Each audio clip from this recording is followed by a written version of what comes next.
করে ফেলতে পারো তাহলে আল্লাহ তোমাদের উপর আযাব দিবেন না।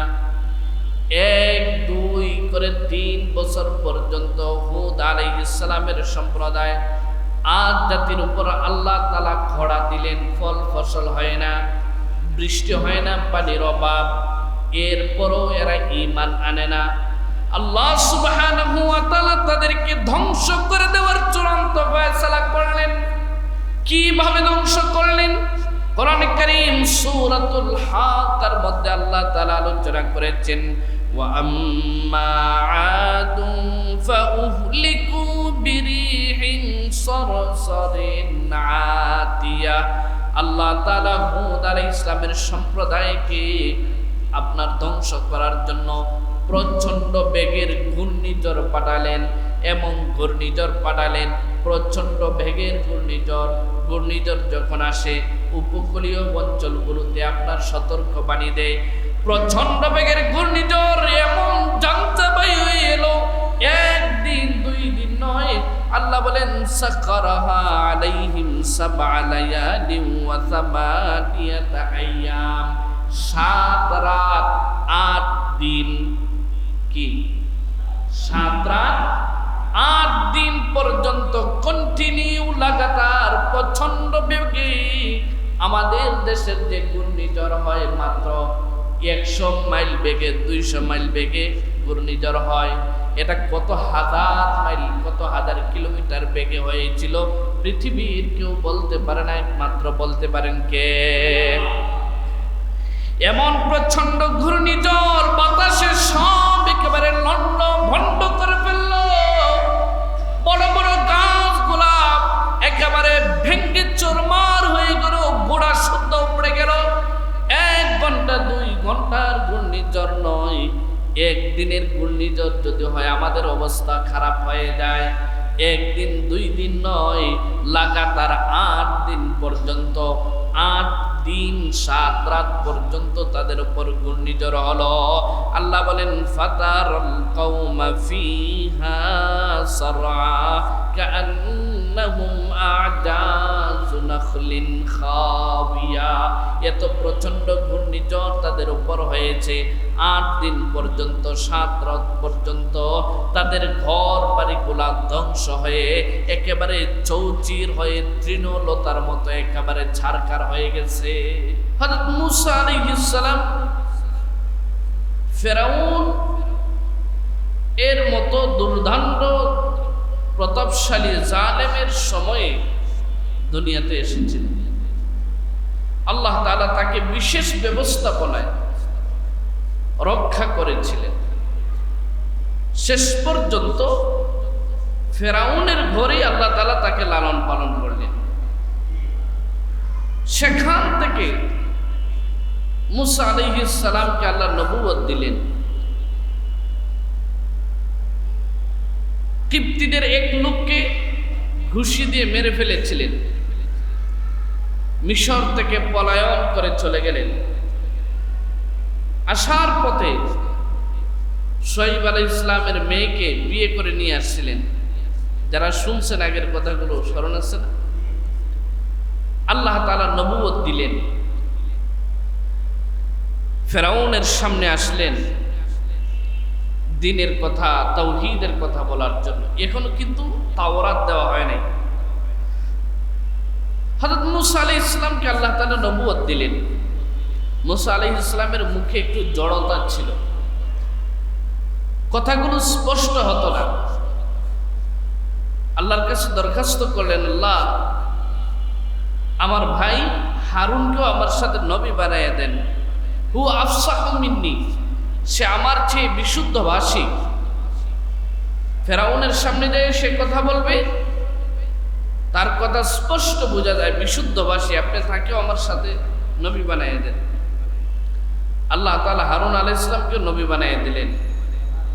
দুনো ভাই ফেরাউনের সামনে গেলেন। ফাকুলনা, আল্লাহ বলেন আমি তাদেরকে বললাম, ইযহাবা, তোমরা যাও, ইলাল কওমিল্লাযীনা কাযযাবু বিআয়াতিনা, যে সম্প্রদায় আমার নিদর্শন সমূহকে অস্বীকার করেছে সেই সম্প্রদায়ের কাছে যাও। এখানে আয়াতিনা দ্বারা উদ্দেশ্য হচ্ছে আল্লাহ তাআলার তাওহীদের নিদর্শন। যেহেতু এখনো কিতাব দেওয়া হয় নাই, এজন্য আল্লাহর আয়াত মানে আসমানি কিতাবের আয়াত না, বরঞ্চ তাওহীদের বিভিন্ন যে নিদর্শন সেগুলোকে অস্বীকার করা। মুসা আলাইহিস সালাম ফেরাউনের সামনে যায়া বললেন, ফেরাউন, এতদিন পর্যন্ত মানুষকে পথভ্রষ্ট করে এসেছ, মানুষকে বলেছ আনা রব্বুকুমুল আ'লা, আমি তোমাদের বড় প্রভু। আসলে প্রভু তুমি নও, প্রভু আরো একজন। সে বলল, কে আমার প্রভু? তিনি বললেন, যিনি আমাদেরকে সৃষ্টি করেছেন, যিনি আমাদেরকে খাওয়ান, যিনি আমাদেরকে লালন পালন করেন, সব কিছু করেন তিনি।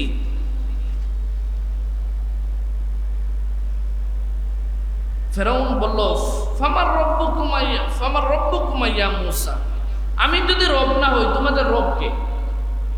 সূরা তাহা আলোচনা গেছে।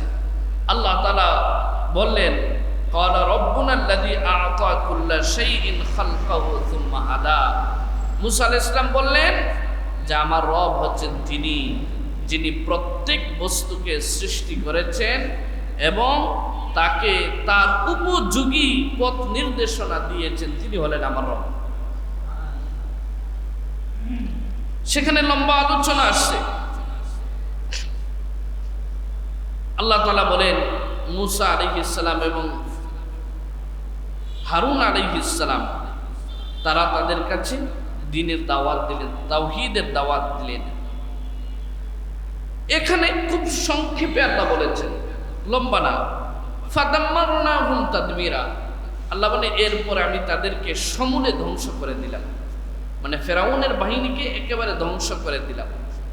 তো আমরাও এখানে লম্বা আলোচনা করব না, যেহেতু ইতিপূর্বে আমাদের আলোচনা চলে গেছে। মূসা আলাইহিস সালাম আসলেন, দ্বীনের দাওয়াত দিলেন, তাওহীদের কথা বললেন। ফেরাউন বলল, তুমি তো বড় জাদুকর, ঠিক আছে, আমার তো অনেক জাদুকর আছে, তোমার সাথে একটা প্রতিদ্বন্দ্বিতা হবে। এই প্রতিদ্বন্দ্বিতায় যে জিতবে সেই আপনার কি বলে প্রভাব ফেলবে। তো বিরাট একটা মাঠে প্রতিদ্বন্দ্বিতা হলো। আপনারা জানেন আল্লাহ তাআলা মূসা আলাইহিস সালামকে বললেন, তোমার লাঠি ফেলো। হযরত মূসা আলাইহিস সালাম লাঠি ফেললেন, বিশাল অজগর হয়ে গেল। সবগুলা শ্বাস এক সাপকে এক শ্বাসে খেয়ে ফেললো। সেখানে ৭০,০০০ মানুষ একসাথে সেজদাবনত হয়ে মূসা আলাইহিস সালামের উপর ঈমান আনলো। এমনকি যে জাদুকরদেরকে ভাড়াটিয়া করে নিয়ে আসছিল মূসা আলাইহিস সালামের সাথে প্রতিদ্বন্দ্বিতা করার জন্য, তারা পর্যন্ত মুসলমান হয়ে গেল। কিন্তু হেদায়েত যদি কপালে না থাকে তাহলে কেউ হেদায়েত দিতে পারে না। হেদায়েতের মালিক কে? আল্লাহ। কেউ হেদায়েত দিতে পারে না। আর জালেমদের একটা স্বভাব হলো, আল্লাহ তাআলা জালেমদেরকে বারবার সতর্ক করেন, কিন্তু জালেমরা সতর্ক হয় না, বরং আরো অহংকারী হয়ে ওঠে। এটা হলো জালেমদের স্বভাব। সে আরো অহংকারী হয়ে উঠলো। মূসা, তোমাকে আরো বড় ধরনের কঠিন পরিস্থিতির সম্মুখীন হতে হবে। যাই হোক, এক পর্যায়ে মূসা আলাইহিস সালামকে আল্লাহ তাআলা নির্দেশ দিলেন যে আন আসরি ইবাদি, যে মূসা তুমি আমার বান্দাদেরকে নিয়ে রাতের বেলা চলে যাও, মিশর থেকে বের হয়ে যাও। মূসা আলাইহিস সালাম তাদের সবাইকে নিয়ে বের হয়ে গেলেন। ফেরাউন পিছনে ধাওয়া করলো। ফেরাউন এবং তার সমুদয় সবাইকে আল্লাহ তাআলা ভূমধ্য সাগরে পানিতে ডুবিয়ে তাদেরকে মেরে ফেললেন, ধ্বংস করে দিলেন। এবং ফেরাউনকে বললেন যে ফেরাউন, অনেক জালেমদেরকে ছাড়ছি, তোমাকে ছাড়ব না। তোমার লাশটা কিয়ামত পর্যন্ত মানুষের জন্য নিদর্শন করে রাখবো। তোমার লাশ পচবে না, গলবে না, কোনো কিছুই হবে না। কিয়ামত পর্যন্ত হাজার হাজার মানুষ দেখবে এবং জালেমরা তোমার থেকে শিক্ষা নিবে। কিন্তু মুশকিল হলো কি, আগেই বলেছি, জালেমদের স্বভাব হলো এরা শিক্ষা নেয় না। জালেমদের স্বভাব হলো শিক্ষা নেয় না। এখনো মিশরে বলা হয়ে থাকে ফেরাউনের সেই লাশ মমি আকারে এখনো আছে, কিন্তু জালেমদের কি হয় না, শিক্ষা। আল্লাহ তাআলা বলেন, ফাদাম্মারনাহুম তাদমীরা, আমি তাদেরকে সমূলে ধ্বংস করে দিলাম। এরপর আল্লাহ তাআলা বলছেন ওয়া কওমা নূহিল লাম্মা কাযযাবুর রুসুল, এবং নূহ এর সম্প্রদায়, নূহ আলাইহিস সালামের সম্প্রদায়, লাম্মা কাযযাবুর রুসুল, যখন রাসূলদেরকে মিথ্যা প্রতিপন্ন করলো, আগরাকনাহুম, আমি তাদেরকে পানিতে ডুবিয়ে দিলাম, ওয়া জাআলনাহুম লিন-নাসি আয়া, এবং সমগ্র মানব জাতির জন্য তাদেরকে নিদর্শন বানানো। নূহ আলাইহিস সালামের কথা আপনারা জানেন, দীর্ঘ ৯৫০ বছর পর্যন্ত, কত বছর? ৯৫০ বছর পর্যন্ত নূহ আলাইহিস সালাম রাত দিন মেহনত করে নূহ আলাইহিস সালাম মানুষকে দ্বীনের দাওয়াত দিচ্ছেন। ৯৫০ বছর, ১-২ বছর না, ৯০০ বছর পর্যন্ত নূহ আলাইহিস সালাম দাওয়াত দিচ্ছেন। ক্বালা রাব্বি ইন্নী দাউতু কওমি লাইলান ওয়া নাহারা, হে আল্লাহ, আমি দিন রাত আমার সম্প্রদায়কে দ্বীনের দাওয়াত দিছি। ফালাম ইয়াসিদহুম দুআই ইল্লা ফিরারা, আল্লাহ, আমার দাওয়াত এদের শুধু পলায়নই করে। আমি যখন দাওয়াত দিতে যাই আমাকে দেখেই এরা পলায়ন করে। কি বলেন, আছে না নাই? জামাতে এই যে আজকেও গাছতে হয়েছে, গাছতের দিন যখন লোকজন গাছতে করতে যায়, ভাই একটু নামাজে আসেন, দেখবেন যে তাবলিগের মানুষ, গাছতের মানুষ দেখি কিছু মানুষ আস্তে করে সরে যায়। কথা ঠিক কি না?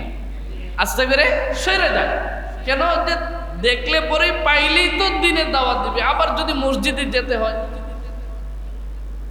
এই জন্য আস্তে করে সরে যায়। তো নূহ আলাইহিস সালাম বলছেন যে এদেরকে দিন রাত আমি দাওয়াত দিচ্ছি, কিন্তু কোনো কাজ হচ্ছে না, এরা শুধু ভাগে, পলায়ন করে।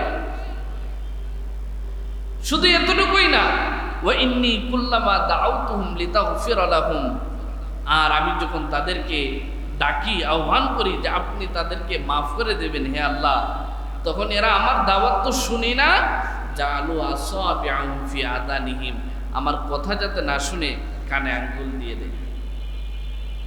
ওয়াস্তাগশাউ সিয়াবাহুম, চেহারার উপরে কাপড় দিয়ে দেয় যাতে করে নূহ আলাইহিস সালামকে দেখতে পায় না।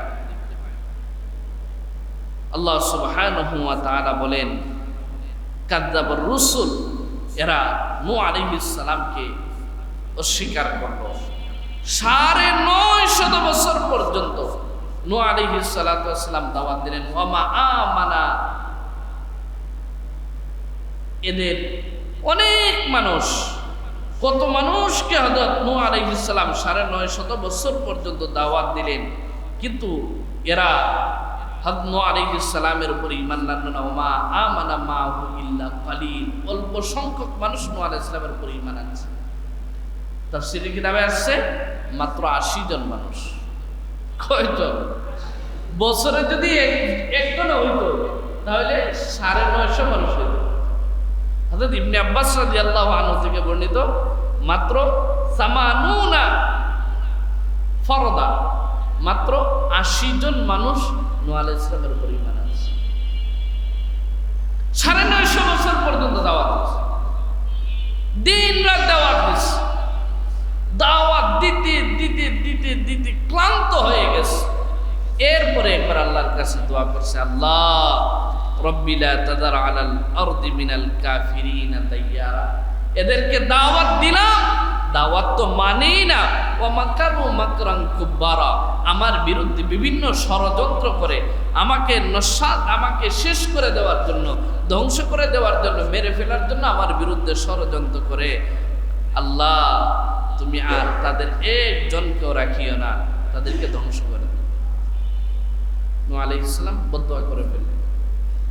নবীদের দোয়া যেমন সরাসরি কবুল, নবীদের বদদোয়াও সরাসরি কবুল। তো কথায় কথা আবার একটা কথা বলি, নূহ আলাইহিস সালাম দোয়া করছেন, আল্লাহ তাআলা কবুল করে নিয়েছেন। আমি একদিন কাকে জানি বলছিলাম যে দেখেন বিভিন্ন পেট ব্যথা, মাথা ব্যথা, এই সেই হইলে আমাদের কাছে আসেন যে হুজুর একটু পানিতে একটু ফু দিয়ে দেন। এই আশাই তো আসেন যে ফু দিলে ভালো হবে।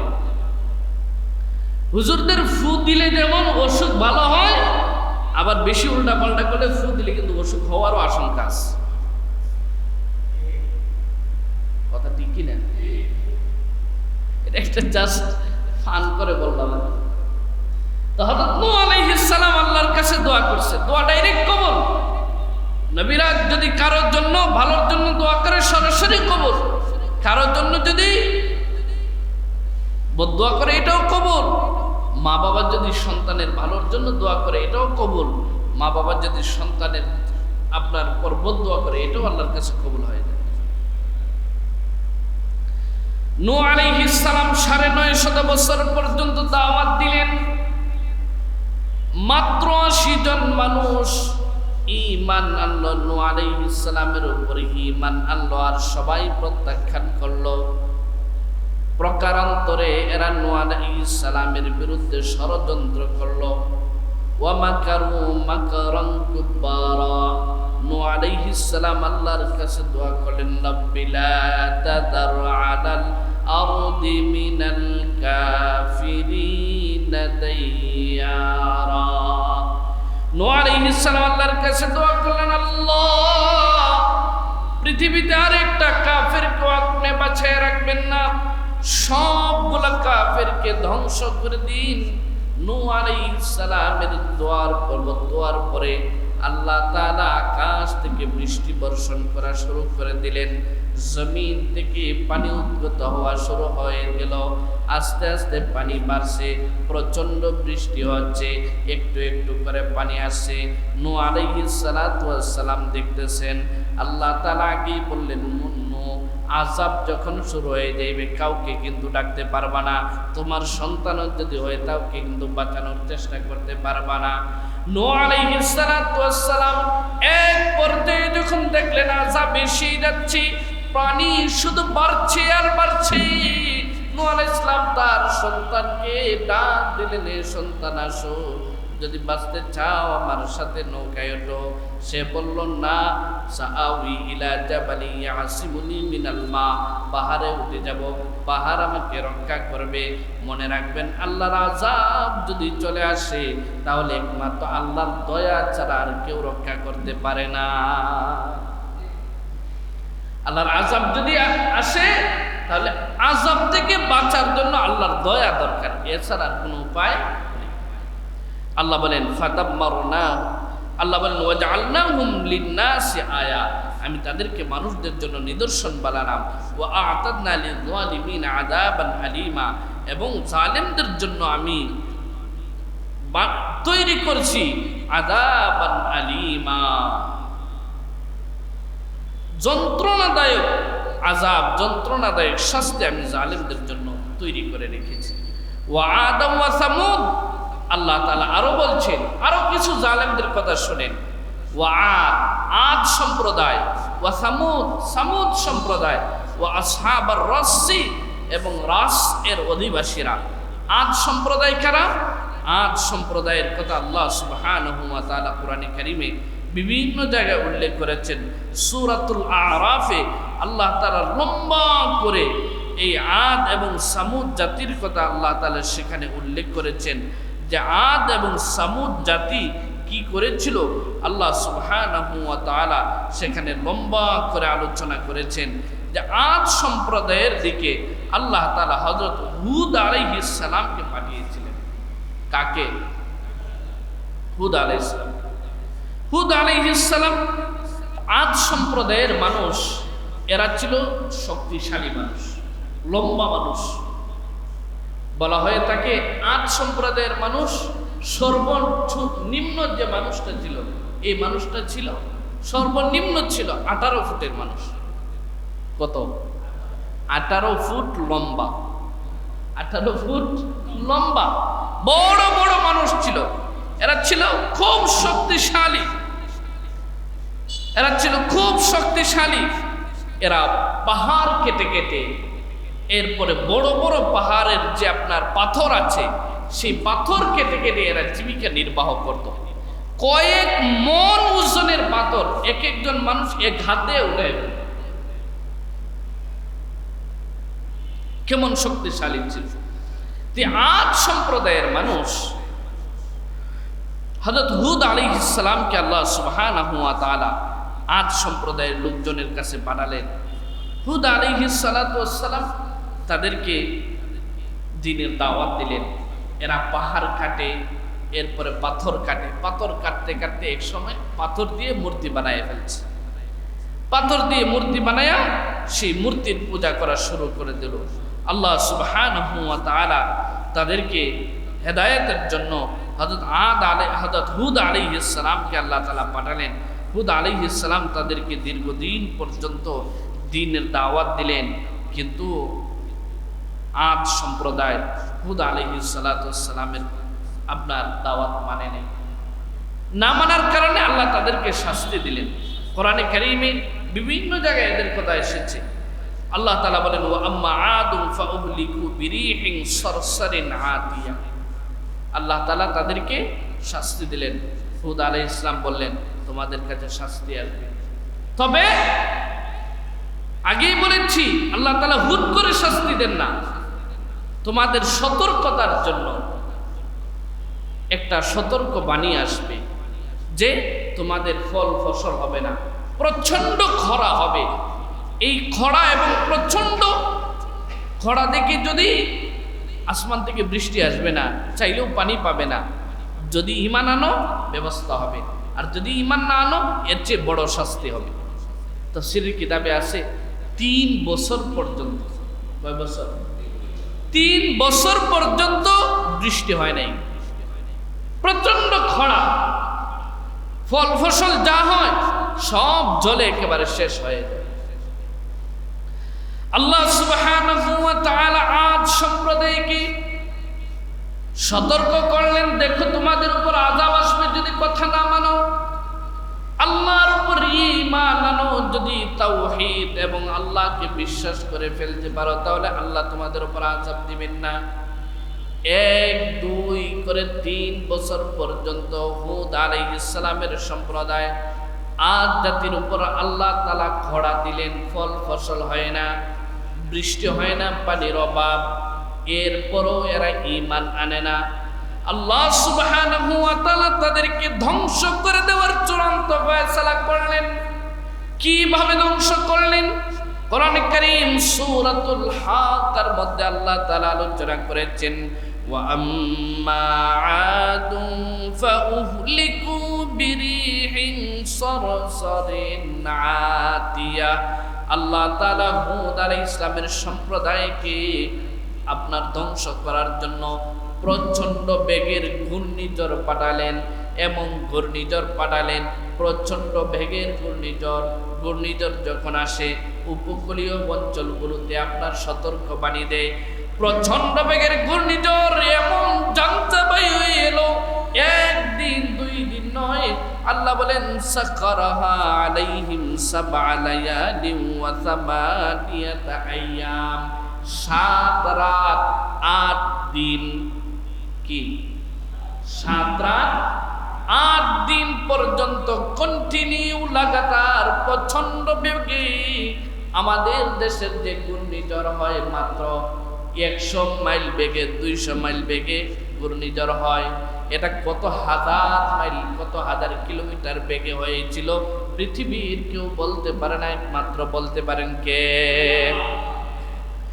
এমন প্রচন্ড ঘূর্ণিঝড় বাতাসে সব একেবারে লন্ড ভন্ড করে ফেলল। বড় বড় গাছগুলা একেবারে ভেঙ্গে চুরমার হয়ে গেল, গোড়া শুদ্ধ পড়ে গেল। 1 ঘন্টা 2 ঘন্টার ঘূর্ণিঝড় নয়, 1 দিনের ঘূর্ণিঝড় যদি হয় আমাদের অবস্থা খারাপ হয়ে যায়।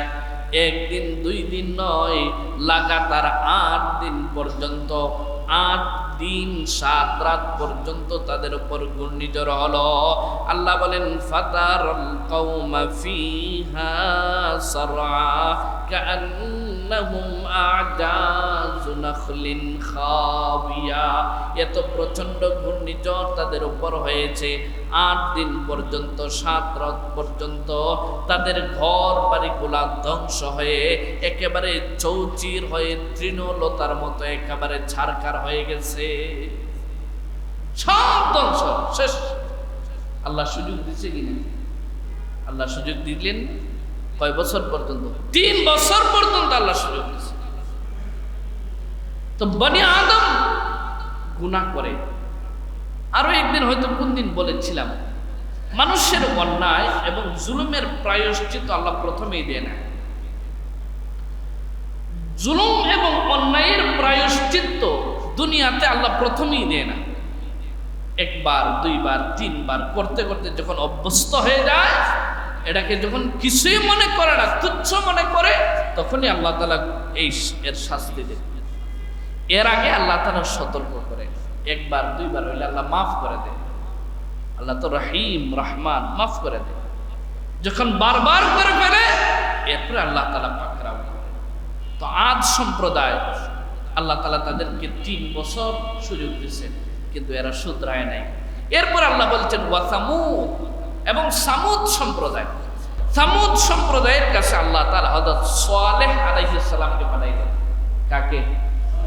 সালেহ আলাইহিস সালাম। লম্বা ঘটনা বলবো না।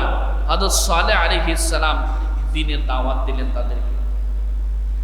এর আগে আরেকটা স্মরণ হয়ে গেছে, ওইটা বলি যে আল্লাহ তাআলা বলেন, হে নবী আপনি কি দেখেন না যে আল্লাহ তাআলা আদ সম্প্রদায়ের মানুষদের সাথে কি করেছেন?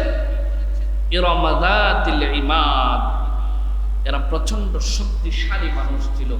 আল্লাতী লাম ইখলাক মিসলুহা ফিল বিলাদ, আল্লাহ বলেন আল্লাযী লাম ইখলাক মিসলুহা ফিল বিলাদ, এদের মতো শক্তিশালী এবং দৈহিক শক্তি সামর্থ্যের মানুষ তখনকার সময় আর কোথাও ছিল না। এমন শক্তিশালী মানুষ ছিল। সূরাতুল ফাজর আল্লাহ তাআলা বলছেন, কিন্তু শক্তি হলেই আল্লাহ তাআলার আযাব থেকে রক্ষা পাওয়া যাবে? বলেন, দুনিয়ার যে যত বড় শক্তিশালী হয়ে যায়, আল্লাহ তাআলার আযাব থেকে রক্ষা পাওয়া যাবে? আল্লাহর আযাব থেকে রক্ষা পাওয়া যাবে না। আল্লাহ তাআলা তো আমাদেরকে দেখায় দেন। এই তো আমাদের সামনে একটা গেল না করোনা, সারা পৃথিবী থ হয়ে গেছে। পৃথিবীর সব শক্তি নাস্তা নাবুদ হয়ে গেছে। আর আমগোর মতো গরিব মানুষরা, ওই দিন আবুল ভাই আমারে বলছে, আমি সবসময় বলি আমগোর মতো গরিব মানুষরা হাঁটছি, ফিরছি, খাইছি, ঘুরছি, সব কিছুই করছি, আল্লাহ করে হেফাজত রাখছে। আর পৃথিবীর যারা খুব সবচেয়ে সতর্ক ছিল, ওইখানে এমনি হালকা বসতি, এইখানে এমনি বসতি কম। আমেরিকা, বড় বড় ফ্রান্স, জার্মান, জাপান, ওইখানে তো এমনি হালকা বসতি, বড় বড় বিল্ডিং, 2-3 মানুষ থাকে, লোক নেই। তো ওদের মতো পরাশক্তি, যেখানে ঔষধ, চিকিৎসা বিজ্ঞান, স্বাস্থ্য সেবা কোনো অভাব নাই, এরা পর্যন্ত কি হয়ে গেছে? না কানের চুবানো খেয়ে গেছে। আর আল্লাহ তাআলা আমাদেরকে, আমি এটা বিশ্বাস করি, তখন অনেক বয়ানে বলেছি, আল্লাহ তাআলা আমাদেরকে এই মসজিদ, মাদ্রাসা এবং দ্বীনি পরিবেশের কারণে আল্লাহ আমাদেরকে হেফাজত করছে। আমাদের বাঁচার কোনো কথা ছিল? তো যতই শক্তিশালী হোক, আল্লাহর আযাবের সামনে নমরুদ একটা সামান্য কি মশার সামনে কি হয়ে গেছে? নাস্তা নাবুদ। কত বড় বড় শক্তি, মহাশক্তি সামান্য একটা প্রাণীর কাছে শেষ হয়ে গেছে। তো আল্লাহ বলেন ওয়া সামুদ, এবং সামুদ সম্প্রদায়। সালেহ আলাইহিস সালামকে আল্লাহ তাআলা সামুদ সম্প্রদায়ের কাছে পাঠিয়েছিলেন। তো সামুদ সম্প্রদায়ের দ্বীনের দাওয়াত দিলেন সালেহ আলাইহিস সালাম। সংক্ষেপে বলছি, এরা সালেহ আলাইহিস সালামের কাছে, সালেহ আলাইহিস সালামের কাছে বলছে যে সালেহ, আমরা তোমার উপর ঈমান আনব, তবে শর্ত হলো আমাদেরকে অলৌকিক কিছু দেখাতে হবে। তো কি অলৌকিক দেখাবো? ওই যে আমাদের একটা পাহাড় আছে, পার্শ্ববর্তী একটা পাহাড় আছে, ওই পাহাড় থেকে 10 মাসের গর্ভবতী একটা উটনি বের করে নিয়ে আসতে হবে। পাহাড়ের ভিতর থেকে 10 মাসের গর্ভবতী একটা উটনি বের করে নিয়ে আসতে হবে। সালেহ আলাইহিস সালাম বললেন, ঠিক আছে, যদি আনতে পারি তোমরা কি ঈমান আনবে? সবাই বলো হ্যাঁ ঈমান আনবে, ঈমান আনবে। আল্লাহ সুবহানাহু ওয়া তাআলা কোরআনে কারীমেও বলেছেন, তাফসীরের কিতাবে এসেছে, সালেহ আলাইহিস সালাম তাদের কাছ থেকে অঙ্গীকার নেওয়ার পরে সালেহ আলাইহিস সালাম নামাজে দাঁড়ায় গেছে। নামাজ পড়ে আল্লাহর কাছে দোয়া করছে, আল্লাহ, এরা বলছে যে যদি আপনি এই পাহাড় থেকে যদি একটা 10 মাসের গর্ভবতী একটা উটনি বের করে দেন, তারা ঈমান এনে ফেলবে। আল্লাহ, আমার ইজ্জত রক্ষার্থে আপনি এই অস্বাভাবিক ঘটনাটা ঘটায় ফেলেন। আল্লাহ সুবহানাহু ওয়া তাআলা এই বড় পাহাড়ের মধ্যে বড় একটা পাথর ছিল, এই পাথর হঠাৎ একটা বিস্ফোরণে ফেটে গেছে। ফেটে ওইখান থেকে একটা উটনি বের হয়েছে। সুবহানাল্লাহ বলেন, একটা উটনি বের হয়েছে 10 মাসের গর্ভবতী। সালেহ আলাইহিস সালাম বললেন, তাহলে এখন ঈমান আনো। ও সালেহ কত বড় জাদুকর, পাহাড় থেকে উটনি বের করে দিচ্ছে। নাউজুবিল্লাহ বলে ঈমান আনলো না, বিগড়ে গেল। আবার কিছু মানুষ ঈমান এনে ফেলল, কিছু মানুষ এই ঘটনা থেকে সাথে সাথে ঈমান আনলো, কিছু মানুষ বিগড়ে গেল। তো এই উটনি আসে, হযরত সালেহ আলাইহিস সালাম বললেন যে সাবধান সাবধান, দেখো এই যে উটনি এটা সাধারণ কোনো উটনি না, এই যে উটনি এটা কোনো সাধারণ উটনি না, এই উটনির সাথে ব্যবহার বিধিও তোমাদেরকে মেনটেন করে চলতে হবে। যেমন তেমন ব্যবহার তোমাদের করলে হবে না, বরঞ্চ হাদিহি নাকাতুল্লাহ লাকুম আয়া, এটা হচ্ছে আল্লাহ তাআলার বিশেষ একটা উটনি, এর মধ্যে আল্লাহ তাআলা তোমাদের জন্য নিদর্শন রাখছেন। ফাতাদারুহা তাকুলু ফি আরদিল্লাহ, তোমরা ছেড়ে দাও আল্লাহর জমিনে, এটা খাবে পান করবে। ওয়ালা তামাসসুহা বিসুইন, সাবধান, খারাপ কোনো ইচ্ছা নিয়ে, মন্দ কোনো ইচ্ছা নিয়ে এটাকে ছুঁইতে পারবা না।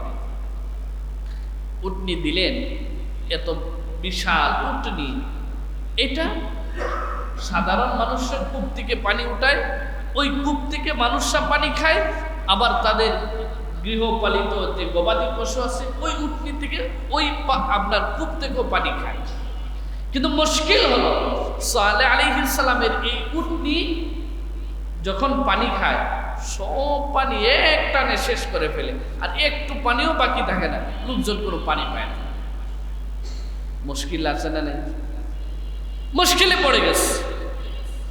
আরে বিপদ তো নিজের হাতে নাই, কেন না? রাজার হাতি যে আনছি, রাজার হাতি তো পালতে হবে। রাজার হাতি যে ছায়া আনছি, হাতি তো কি করতে হবে? পালতে হবে।